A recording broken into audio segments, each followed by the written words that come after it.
This episode and others like it are made possible by the generous support of my patrons on Patreon. If you'd like to help support my channel and get early access to every video, consider becoming a patron at patreon.com/secondthought. Let's get this straight. How would it be if the United States were viewed by the rest of the world as interfering One of my favorite Joe Biden takes. with the elections directly of other countries, and everybody knew it? What would it be like if we engaged in activities that he is engaged in? It diminishes the standing. Okay, dude. I mean, this wasn't our best moment, okay? Come on, Silver Corp or whatever the f this was. Not our best moment as far as, imperialist expansion or... I mean, this was Bay of Hogs, dude. They got owned by fishermen, dude. That's so bad. A country that is desperately trying to make sure it maintains its standing as a major world power. That's part of what makes us special as Americans. Unlike the old empires, we don't make these sacrifices for territory or for resources. We do it because it's right. Oh, Bobby! We don't do this for territorial expansion or exploitation of the global south or natural resource extraction. We do it because it's right. Because those things that I just mentioned right before, those are right for us to do. Okay? And that's why we do it. It's funny. The countries which have spent the greatest amount of time enslaving, invading, overthrowing, and exploiting the rest of the world are for some reason seen as the torchbearers of civilization today. While many powerful and wealthy nations engage in this sort of behavior, none hold a candle to the United States. It's just the difference between a realist and liberalism take. Wait, what? In this episode, we're going to debunk the myth that the US does not interfere in foreign affairs, and take a brief look at the mountains of evidence that show, contrary to what US leaders would have you believe, this country is the most meddlesome in the world. To give some context for Biden's speech at the beginning of the video, he was talking about Russia's alleged attempts to meddle in US elections. While much of the Russia fear-mongering was, and is, an attempt to deflect blame for America's own problems, we need to realize that most strong nations are always messing with their peers and competitors to their own advantage. Espionage or throwing a wrench in foreign affairs is not some fringe approach to global geopolitical jockeying. It has, for a very long time, been a fairly common method of one nation trying to get ahead of others. Russia does it, the US does it, France, the UK, you name it. It's immature and ahistorical to throw a fit about other nations meddling when your own nation is doing the same thing. It's especially ridiculous if you're the President of the United States, the nation guilty of the most foreign interventions by far. We'll start with US interference in elections specifically. Well, a special counsel, Robert Mueller's... Hey, it's Democracy Now! And it's Juan Gonzalez joining you now from his home office in New Brunswick, New Jersey. Continues his probe into Russian meddling into the 2016 election. We take a look back at Washington's record of meddling in elections across the globe. By one count, the United States has interfered in more than 80 foreign elections between 1946 and 2000. And that doesn't count U.S.-backed coups and invasions. Here's former CIA Director James Woolsey openly admitting our efforts to undermine the democratic process in order to further U.S. interests. Tried to meddle in other countries' elections? Oh, probably, but it was for the good of the system in order to avoid the communists from taking over. For example, in Europe, in 47, 48, 49, the Greeks and the Italians, we don't do that now, though? We don't mess around other people's elections, Jim?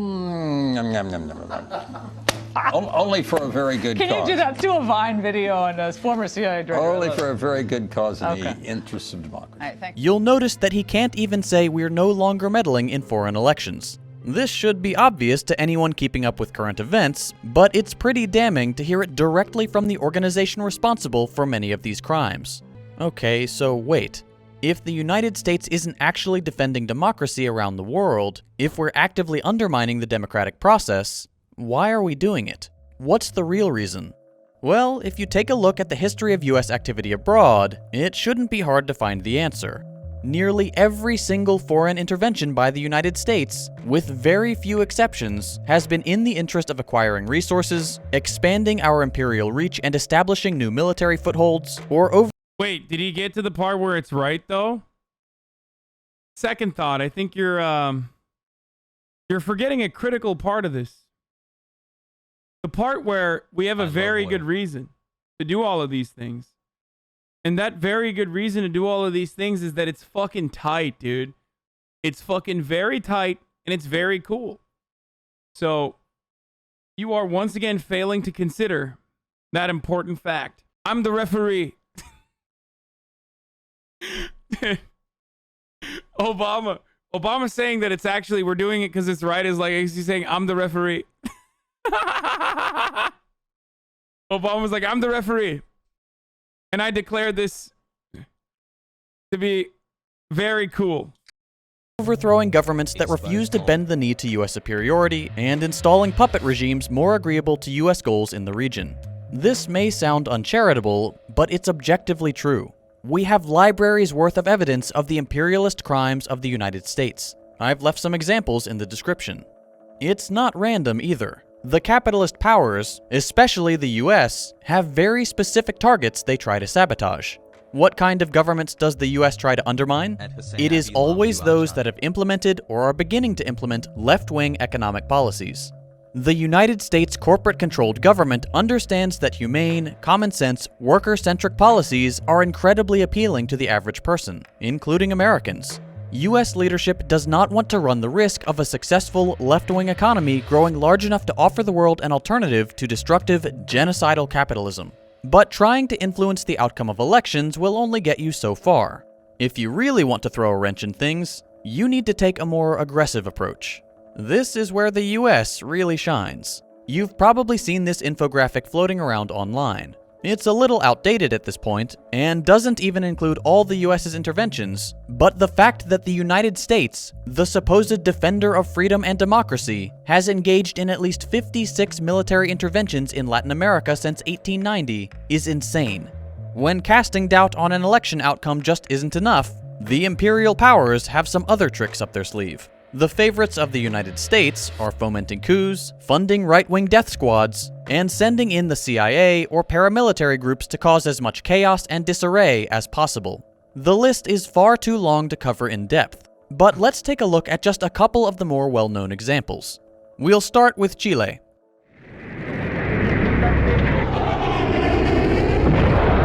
Tuesday, September the 11th. Out of an early autumn sky, two jets launch a deadly attack on a potent symbol of democracy and freedom in a nation's capital. The result is fire, suicide, and ultimately the death or disappearance of over 3,000 people. Shockwaves are felt around the world. You know, similar numbers to... Also on 9/11, by the way. I was just hiding it because there's like... I'm worried that there might be dead bodies and stuff because they're talking about 9/11 in Chile. This is the story of one day in September. Since the early 1930s, Chile had been a shining example of democracy and political stability in Latin America.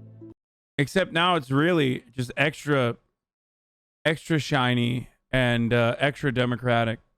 All of that came to a screeching halt in September of 1973. Salvador Allende, a physician and socialist politician, had been elected president in September of 1970, making him the first Marxist to hold the office of president in a Latin American liberal democracy. The United States didn't like that. Allende had served his country in various government positions for over 40 years before ascending to the presidency. And as president, his platform included nationalizing key industries, improving and expanding education, and improving the living conditions of the working class. These common-sense policies made him quite popular among the Chilean people, though decidedly less popular with the right-wing parties that controlled other parts of the government, and even less popular with the United States, which had begun actively plotting to overthrow the democratically elected Chilean president and install a puppet dictator.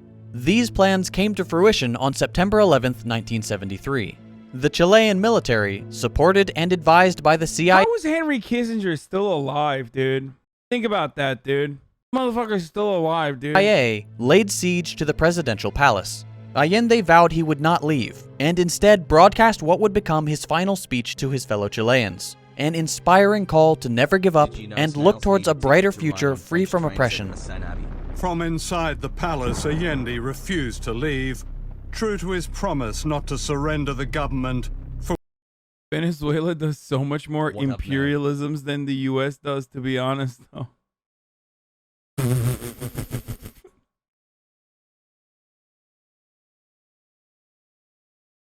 What the fuck?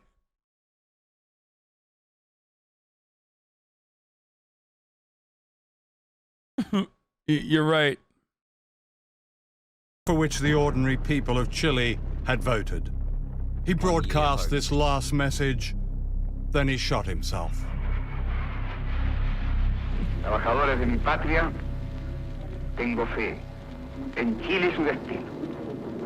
Sigan ustedes sabiendo que mucho más temprano que tarde, de nuevo abrirán las grandes alamedas por donde pase el hombre libre para construir una sociedad mejor. ¡Viva Chile! ¡Viva el pueblo! ¡Vivan los trabajadores! Allende took his own life rather than let the US-backed coup plotters capture him. After the military seized power, General Augusto Pinochet established a military dictatorship. Very cool guy, this guy. Loved by the Wall Street Journal's editorial board at the time, who declared his neoliberalism to be the clear winner in Chile. Again, Wall Street Journal did the "I'm the referee" move, which was very effective. Okay? They said, "I'm the referee. Pinochet's very good." Which would remain in place until 1990, crippling the Chilean economy and destroying all the progress made by Allende's socialist initiatives.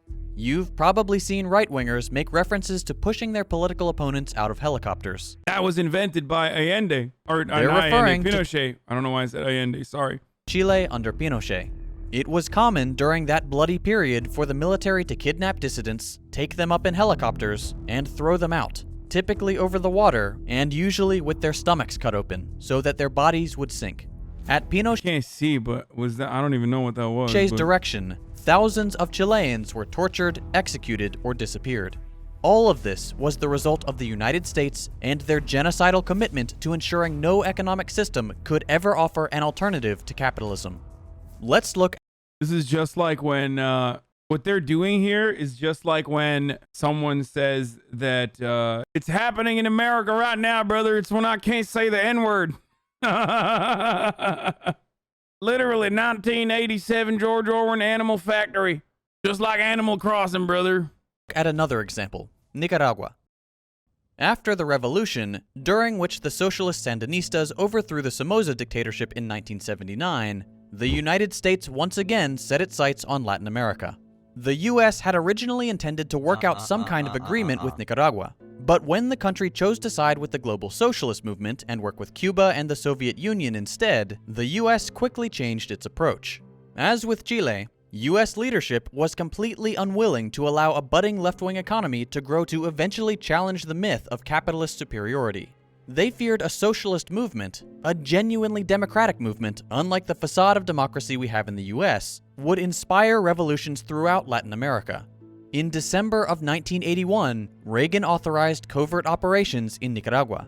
These operations would eventually include funding, arming, and training what were called the Contras, groups dedicated Freedom fighters, brother. I don't understand. Wow, second thought, not very based, dude. You just don't want, the Latin American proles to arm themselves against the oppressive socialism. Wow, that's so messed up. dedicated to overthrowing the new government. Like literal family members of the Contras can still get away with talking about how they have connections to the Contras to this day in America. Anna Navarro comes into mind. Among the equipment provided by the CIA were instruments of torture and assassination, one of the more egregious actions that earned the United States a slap on the wrist for violation of international law was the CIA's production and distribution of a manual titled Psychological Operations in Guerrilla Warfare. This guidebook, which the CIA distributed to their loyal right-wing death squads, encouraged the assassination of certain targets, including non-military personnel like judges, police officers, and government officials. It also encouraged the inciting of riots and shootings which would result in the death of selected members of the Contras themselves, with the aim of turning them into martyrs and thereby building support for the Contra cause. The United States would continue to sow chaos in Nicaragua for years, amassing a death toll of over 50,000 people and it's so messed up that we can't do this to Cuba. I think about that every day. I get so mad. I'm always like, why can't we just do this to Cuba? Like, just let us have this. You know what I mean? We did it so many times. Like, why the fuck can't we just come on? I don't understand. It's really fucked up that everybody turns around and gets upset at us when we want to do this to Cuba. Okay? And, you know, they're just not letting us do it.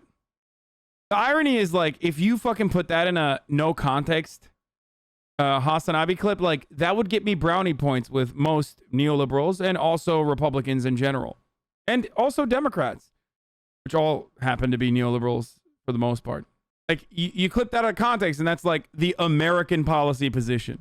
It's American foreign policy position. That is the common one. Destroying the popular democratic movement. These are just two examples from one region. In Latin America alone, the United States has launched at least 56 military interventions in recent memory. And don't make the mistake of assuming that's all in the past. It still happens. The Venezuelan police captured a... Speaking of U.S.-backed assassinations, Ben Shapiro explicitly says he hates the fact that we don't do directed assassinations anymore. Che Guevara. You want to see what it was like for Cubans living in Castro's Cuba. People still are, by the way, thanks to the incompetence of Barack Obama and this idiotic policy imposed over the last 50 years in the United States. I've never been in favor of this policy that the United States has with regard to non-assassination. It makes no sense to me. I don't see why literally millions upon millions, generations of people should live in terror and suffering because we have to let an old piece of crap, like an old, disgusting, desiccated piece of human debris like Fidel Castro live. We would have been better off killing him. But it's not like America let him live, idiot. Like, he kind of survived, dog. It's not like they didn't try. What the fuck?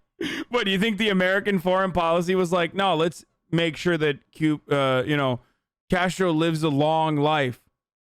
You know what I mean? They were like super pro-Castro, dude, in the eyes of Ben Shapiro.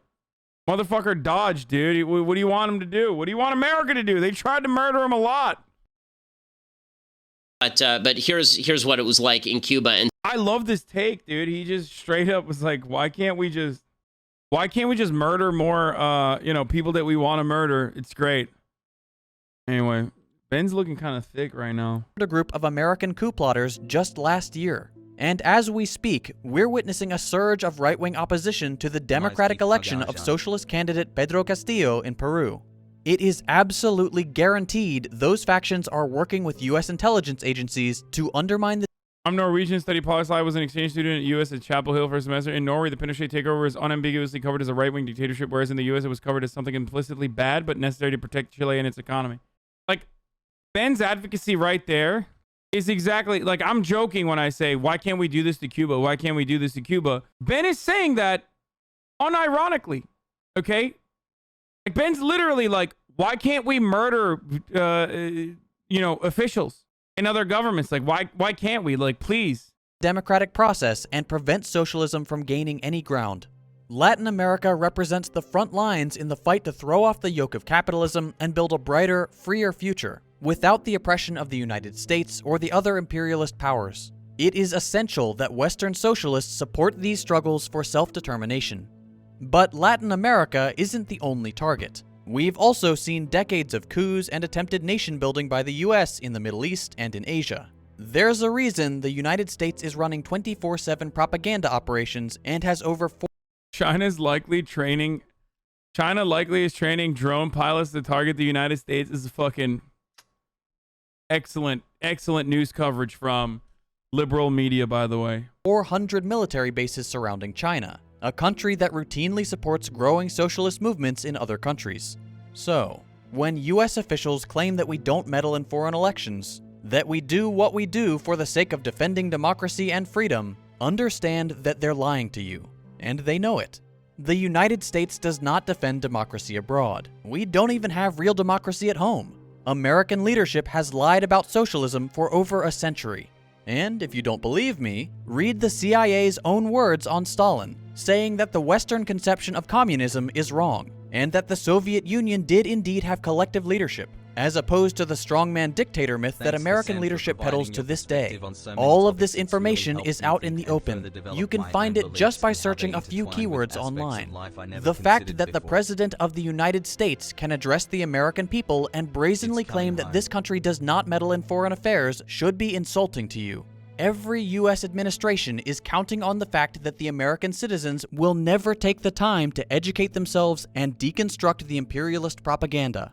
Prove them wrong. Read non-Western sources. Talk to people from different countries. Learn actual history. The internet makes all of this easier than it's ever been. Moving the needle away from genocidal imperialism and capitalist domination and towards egalitarian socialism and true democracy will be a challenge. It will require average people going out of their way. People who are saying tankies to, like, the CIA's very own analysis of the USSR is hilarious to me. It's like when people say, dude, you're a tanky, when you show, again, the CIA's own analysis of, like, famine in Russia, or rather, like, the daily caloric intake of the average Russian during the Cold War era in comparison to the United States. CIA, you mean Communism Instruction Association? That's right. Yep. Al Jazeera pays you. Where'd you get your spray tan? That's actually fucking awesome that you think I'm tan. I'm so pale right now. Al Jazeera pays you. I fucking wish, dude. Anyway, Stalin wasn't that bad. This video, I don't think he's saying Stalin wasn't that bad. I don't even know what his takes on Stalin are. Way to correct false narratives, to educate themselves and those in their circle. But if we want to ensure a livable future, if we want our children and grandchildren to actually... I guess I will reject everything I've learned because this guy showed one CIA page, lol. What? I mean, how are you in here if you believe that, like, the way that you've been educated in the United States of America is not fucking biased? I assume you are really shocked to find out every day. You're like, what? There's a new thing that I just learned that America had done. He openly associates with Marxist-Leninists, so take that what it's worth. So, I openly associate with Marxist-Leninists too. What do you mean? I've had Marxist-Leninists on the show before. I'm not talking about, like, fucking weirdo, like, weeb tanky aesthetic accounts, okay? That's not what I'm talking about. Who are, like, based, like, oh yeah, we need to crush the opposition with tanks. Like, that's not what I'm talking about. There's plenty of fucking Marxist-Leninists in this community even. Experience freedom and democracy, we have to start today. I mentioned at the beginning of this video, when I send my family in Cuba money, the government instantly pockets 10%. Additionally, they don't use a true conversion rate. They just send your family a ballpark range of chavitos, their currency, and you move the hell on. Because if you complain about it, good luck sending your family money in the future. Damn, dude, imagine if there was, like, a way to directly send funds to your Cuban family instead of having to go through the government. Dude, when I purchased something the other day, did you guys know that the government took a percentage off the top, like, or added an additional percentage on top of it? And if I complain about it, then I can't, like, I can't buy stuff. Did you guys know that at the end of every year, if you don't already have, like, an income, like a W-2 form that you fill out with, like, stable income that comes in from the company that you're working for, did you know that the government takes a percentage of all of the money that you've earned that year? That's fucking nuts, dude. Like a tax on that value? Stop. I don't want to even hear the T word, okay? The only T word I want to hear is Twitch Prime, which helps you for free, avoid the ad breaks that come at the top of the hour. Bro, I thought that was a China thing, like government schools. Yeah, exactly. Or another communist thing, like, labor in prisons. Yeah, prison labor. It's fucking exclusive to China. Did you know that USA has no intervening in his elections is one of the reasons why some people say that Lula is kind of liberal here in Brazil? A fair assessment, dude.